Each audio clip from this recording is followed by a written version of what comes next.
Hey folks, how you doing? Listen, I've decided to start a new series of videos about something new. It's something that I very seldom talk about, but it's something that's come to my mind a lot lately, and that's what to do after you retire, especially if you move to a country like Ecuador and Manta. I decided to, interview some people and see what their thoughts are, because me personally speaking, I sometimes think retirement is a disease.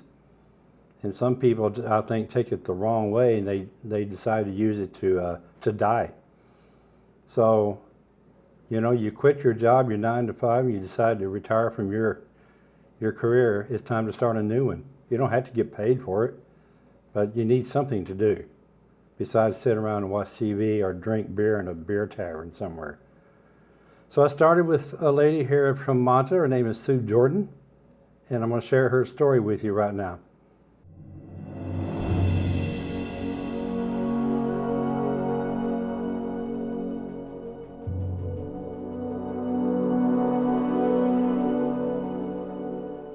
How did this all get started, and why did I write a book? Basically, I had written the story about 10 years ago, and it was a narrative that my grandfather told us when I was a small child. He didn't read books, he told stories, and he would talk about some of the classics such as Jack and the Beanstalk, Little Red Riding Hood, and his own versions of those stories. But the one that was my favorite was a story called Sammy and the Chickens. And so there was a time when I thought, well, I'd like to be able to put this into an actual book to honor, his memory, but also to see what it was like to write a kid's book. And the other inspiration came about when I learned I was going to be a grandmother. And I thought it would be perfect timing to be able to present this book to my first grandson. So it all started. Creative process. That's an interesting question, I guess. Basically what I did is I simply tried to write the story word for word as I remembered how my grandfather told it. And I tried to incorporate some of his language. He had some interesting ways of saying things. So, it was just simply about getting words on paper. And to become more formalized, I actually decided to write a bit of an outline so that there was kind of a step-by-step or like a chapter of the story. I mean, it's a simple, very simple story itself. There's not a whole lot of pages to it. It's a target for about 6 to 8 year olds. But the idea was, to have something cohesive and that would flow. So again, it was just about putting words on paper and then doing lots of revisions. The book actually was written 10 years ago, but and I was honestly, I was a bit afraid of the outcome. The outcome is, you've got this book that you're going to publish, and all of a sudden it's available to the public. So, is there risk? Is your reputation at risk? Are they going to like the story? Is it going to be a bestseller, or is it going to just be a flop? I mean, that's the potential. So, it was about taking a chance and like I said, putting words on paper and then becoming more formal. I think one of the best things I did was I spoke to a gentleman by the name of Don Shader, and I said to him, do you have any suggestions about how I can make this book a reality? I need an illustrator and I need it edited. So Don said to me, well, let's meet and kind of look at what the book's all about, and perhaps I can give you some suggestions. So I feel like this story is a very good one for children about maybe 6 to 8 years of age. And I can say with some conviction that I think that's a good target. I used to babysit a lot of kids when I was a teenager, and I told them this story, this narrative story that my grandfather told me, and all the kids seemed to really enjoy that. So later on, when I became a young mom, I also told the story to my children, and it kept their attention. So I thought it was time to put this words to paper to reality, and eventually publish this story on behalf of my grandfather.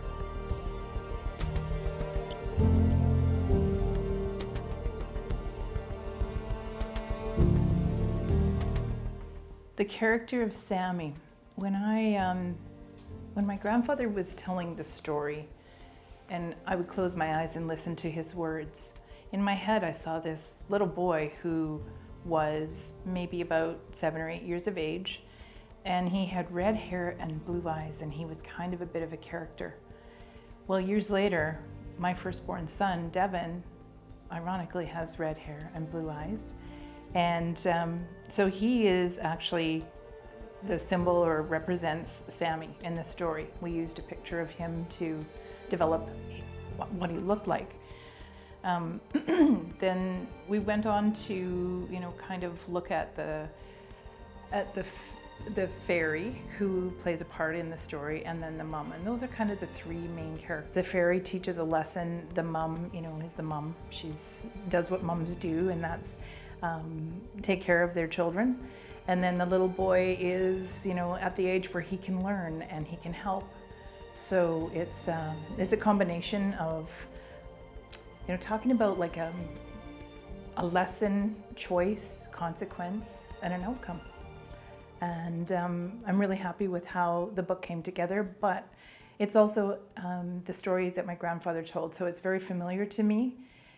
And it's interesting to see it with written words on the pages, as well as pictures. And I think about how the illustrations came about. It was quite the process. I look at Sammy, and I see the image of my son Devin, which is exactly what I wanted to have happen. And then there's parts of the book that are closely resemble the house that I grew up in, and then the animals on the farm, the chickens in the coop. So it's I'm really, really pleased with the outcome. I think it's really important for stories to have some sort of a message, and also a lesson that can be learned without a huge consequence. So in the story, Sammy's mother asks him to help her, and she asks him to feed the chickens. Well, chickens are one of the things that Sammy does not like. In fact, he hates chickens. They're smelly and stinky, and he just doesn't like them. So it's about him kind of resisting helping his mom.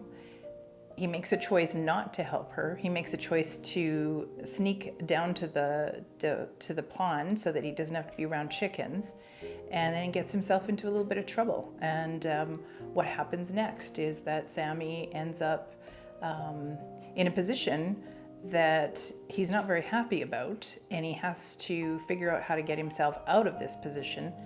He comes to the conclusion that it might have been a better idea to listen to his mom in the end. And as a result, he does learn a lesson without any big consequences. So when we talk about or think about challenges that came along while I was writing the book, the biggest one was, who can I get to illustrate? I'm now living in Ecuador, and I'm retired, and this is just, a project that I wanted to take on and finally complete. But how do I complete it? So I was given some guidance and direction about Fiverr, which is an online platform with professionals that can help. I think it's time to start a second book. And I've got a few ideas that are mulling around in my head. One of them is a series or a sequel about Sammy and some of the experiences that might have happened in real life on the family farm. But I'm also thinking about another storyline, and it's to do with some of the animals that are here at the golf course. And one of them that's captured my attention is a little owl, a burrowing owl, that the members are quite fascinated with, and his name is Oscar.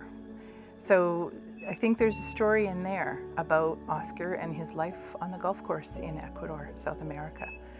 So that is another kind of angle that I'm looking at, and I think it definitely has some potential.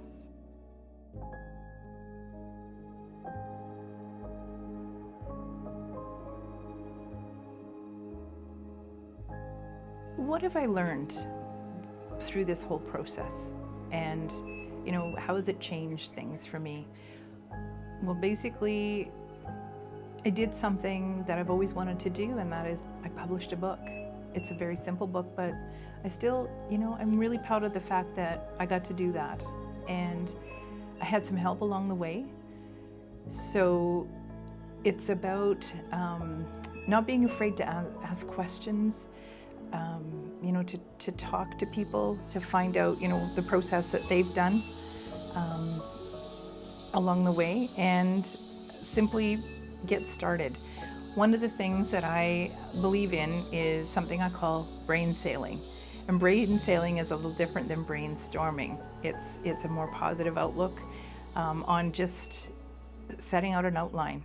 So start with a word, build it into a sentence, build that sentence into a paragraph, rewrite it, scrap it, begin again, get another word, build another sentence. It's just simply about getting started and not being afraid. The truth is that, we all have fears about trying, failing, trying again, succeeding. So it's about taking that chance, and that's what I did.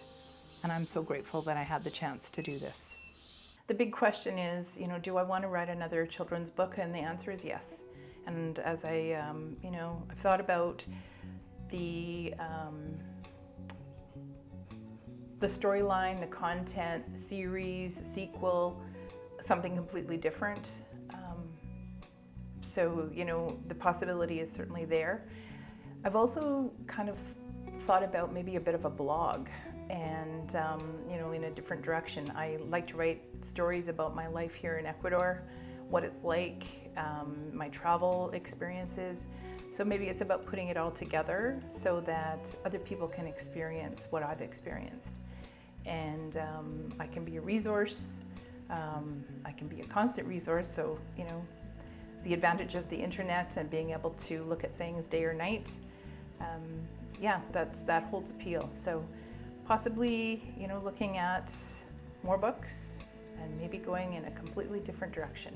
As I said, sky's the limit.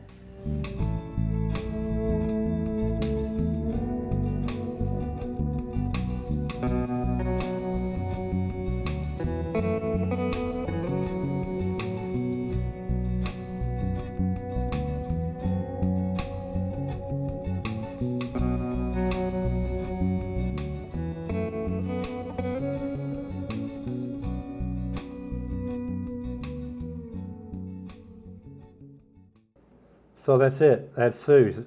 What an inspiring story. And her book is published on Amazon right now. And she, I think she's actually told me that she's actually monetized and made a little bit on it. So that's good for her. She's proven my point very well. And she knew what she wanted to do, and she knew she wasn't just going to sit around. She lives on a golf course. She wasn't just going to play golf all the time. So she decided to write a children's book, and she's headed for a good start. She's got a good start going. We also found a local person here, a young lady, an illustrator, that we're going to use. We're going to actually, when she's ready to publish her second book, hopefully we're going to employ this young lady. Her name is Hattie, and she lives here in Manta, and she does an excellent job of drawing illustrations. And so we're going to get to try, it makes us feel good because we get to bring some local people in the project. So that's it. Thanks for watching this video. If you like this channel, please subscribe. And if you like this video, smash that thumbs up button. If you didn't like it, leave a comment down below, okay? And let me know why. I'd be curious to hear from you. Thanks for watching. See you on the next one. Ciao, ciao.